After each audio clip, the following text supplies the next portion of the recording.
My second lesson today, which ties in with what I first talked about, with mothers having several babies, as many as 5, 6, or 7, is what's called fertility assistance. Again, as I told you earlier, I'm afraid some of you might find out someday that you have fertility problems.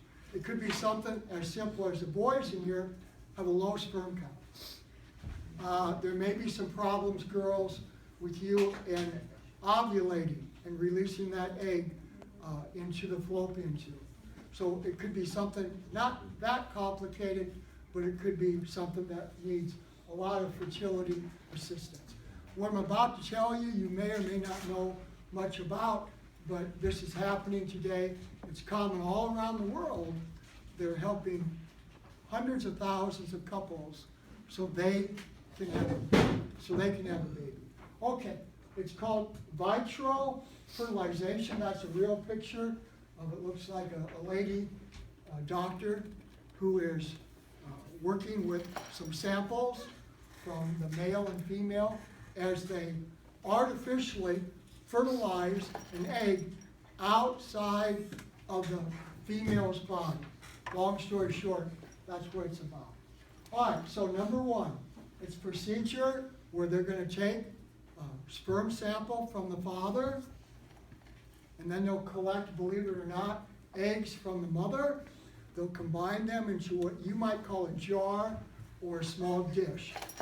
And believe it or not, we now have technology that allows the sperm to unnaturally fertilize an egg. That's basically what it is. Number two, can you raise that up just a little bit higher? Thank you. The whole process takes 4 to 5 days in the hospital. The actual procedure with the mom, with the female, to take the eggs out takes only about 40 minutes. But the whole process of getting the eggs living and then transplanting them, implanting them into the mom, that takes about 4 or 5 days. And it's kind of expensive. I'll talk about that right now. $10,000 or more. So of course in the olden days, what people would do if they can't have a baby, you might consider adoption. And I've worked with adults, teachers and so forth, that had fertility problems and then they adopted children.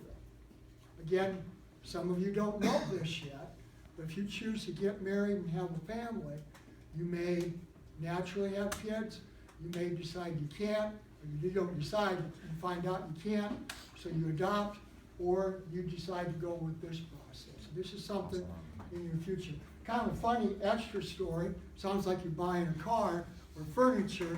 In Chicago, they'll do the procedure 3 separate times. They'll give you a little bit of a discount. They'll make it for $18,000, and then if you don't have a baby, you'll get a refund of 80%, which that's a lot of money. That was kind of interesting when I found that.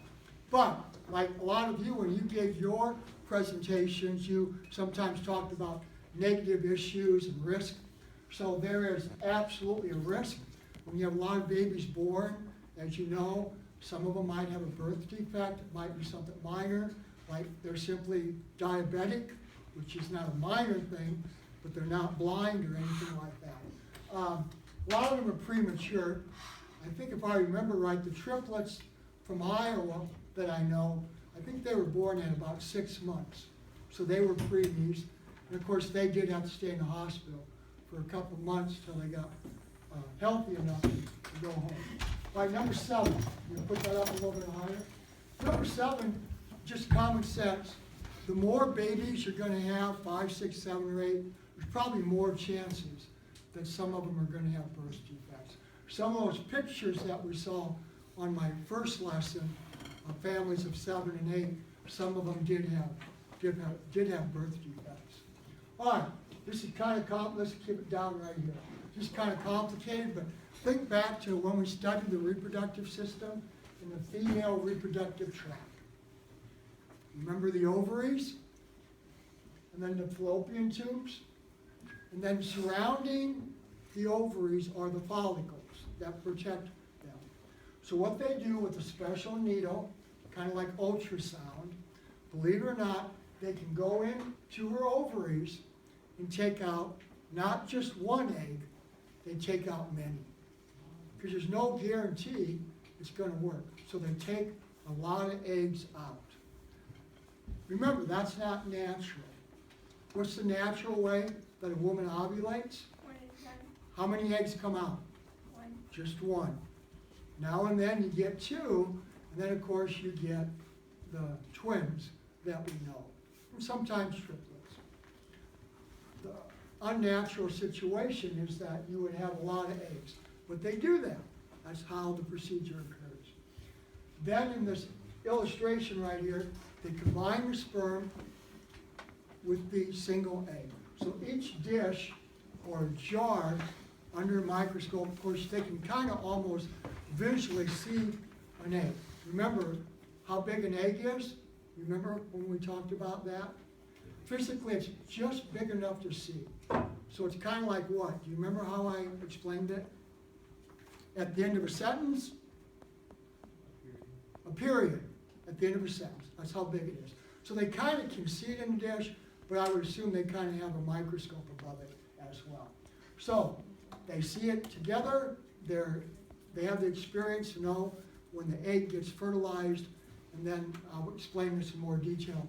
They'll then put it up into the uterus. Believe it or not, with a special needle, they'll implant it in. Okay. Let's go through the steps real quick. I'll try to do this as fast as I can. Of course, they've been having doctor visits, so they've been monitoring the mom, so they know how it's going with her, and they might even use fertility drugs and pills to help her ovulate. But evidently they've gotten to step 2. Nothing's working, so we're going to go in, we're going to go collect some eggs. So now the real procedure has begun. So today is Wednesday. So say we're in a hospital, and today she's there on the table, and the doctors go in. Believe it or not, they're going to collect some eggs. They might collect as many as 30. They might collect anywhere from 10 to 30 eggs. Isn't this unbelievable if you think about it? Well, not really. Well, I mean, today it's 2017, but I'm an old guy, so this seems almost like magic to me. Well, no, I mean in terms of how many eggs there actually are, that's really not a lot. Yeah, she has hundreds of them. It's just that naturally you only have one, but in this case we're taking a lot. Again, I think I told you earlier, this process or this procedure only takes about 40 minutes. So then if you raise it up just a little bit, so remember zygote? Yes. Okay, so the zygote is the fertilized egg. So there it is, day 1, and then day 2 it's already evolved into 4 cells. Day 2, 8, day 4, day 5, 16, 32, 64. It's growing, it's, quote, alive, everything looks good. This one, in this dish, we're going to implant. They're looking at a whole bunch of them. They're looking at 10 under the microscope. They're looking at 20. They're looking at 30. What I don't know, of course, none of us would know unless we're involved with this. How do they decide how many to implant? I don't know. Do they talk to the mom and dad? How many do you want? You want 2? You want 3? We've got 3 good ones. I have a question for you. Like in this case of Stacy. Why did she take 3? Instead of 2 or just 1? Why do you think the lady that I taught, kind of like I'm teaching you right now, why would some of you say, we'll take 3? Well, it might be because the chances of the egg going full term aren't very high. So the more eggs you put in, the more likely at least one of them is going to actually survive. Right. And if you forgot, like Stacy and a lot of these moms, this is their only chance to have a family. I mean, they're going to do this procedure and spend thousands of dollars. So Stacy, well, she was kind of hoping they could have 3 kids in their lifetime. They're going to have them all at once. Because they would have to do it again and again. I know Octomom jumped up to 14, but most people are not Octomom. So This is like your only shot to have a family, so you're gonna do it all at once. Why people choose 5 or 6, I don't know. Okay. There is an alternative process. It's the one we're more familiar with, artificial insemination. This is where the father is the one who's having fertility issues. So they collect your semen, and then they implant it into the fallopian tube. She ovulates, and then it's almost a natural way in some regards. So that does happen. I'm almost done. Let's go a little bit farther. I just found another fun picture. 6 of them. Remember what 6 are called? 6 tuplets. 6 tuplets. 3 boys and 3 girls. Kind of a nice family. I didn't look up who they are. So let's do a quick summary. I think I can finish this in about 5 minutes.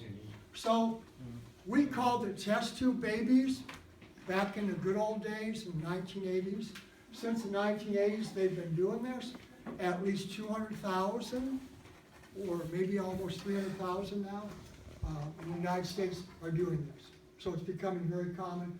In the world, it's millions, 5, 6 million babies have been born this way. So this is very common. Can't believe this. I know they say everything on the internet is true, or is it not true? But on the internet it said a 66-year-old lady received vitro fertilization help, and she had a baby. I think she had just 1. Why did she do that? I have no idea. Can you imagine that? Your grandma decides she wants to have a baby. Here's something that I also thought was kind of odd, if you were paying attention to everything today.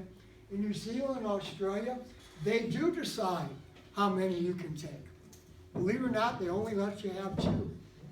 They won't even let you have triplets. Can you believe that? The government has decided that. Their society has decided they don't want you to have 5, 6, 7 babies. Again, I found that on the internet. I'm not from Australia, so I assume that's correct, but who knows? So I'm almost done. Again, 1 in 10 couples might have some kind of an issue with having a baby. We had a family across the street from where I grew up, and they adopted 2 children because they couldn't have their own. Both their children were from Korea. Again, why are you doing this? Boys, you might have a low sperm count. And you can't tell by looking at someone, well, I'm solid, I have a whole bunch. This is something internally that you would not know until you had a test done. And you probably aren't going to have a test done until you decide to get married and start a family, and your wife is not getting pregnant. So it might be us boys. Girls, you might have a problem with your uterus. You might have a problem with your ovaries and your fallopian tubes. So it's kind of a long story of why are you not able to have a baby. It might be something as precise as there's antibodies, number 3, that harm the eggs and or harm the sperm. Number 4, almost the same thing, in your cervical region. Remember the cervix by your uterus? When the semen enter her body, they destroy almost all of them. So there's a lot of different reasons why she's not getting pregnant. Fertility drugs do not work. So number 6, like I said earlier, this is maybe their only chance to have their own children and not adopt. So I have a couple pictures here. Just another family of 4. But I found this one the other day. I found it unbelievable. Can you count them? Girls, hang on to your seat, girls. 11. 11 in your tummy. Can you imagine that? Yeah, they're very small. So anyway, that's my second lesson. Thank you very much.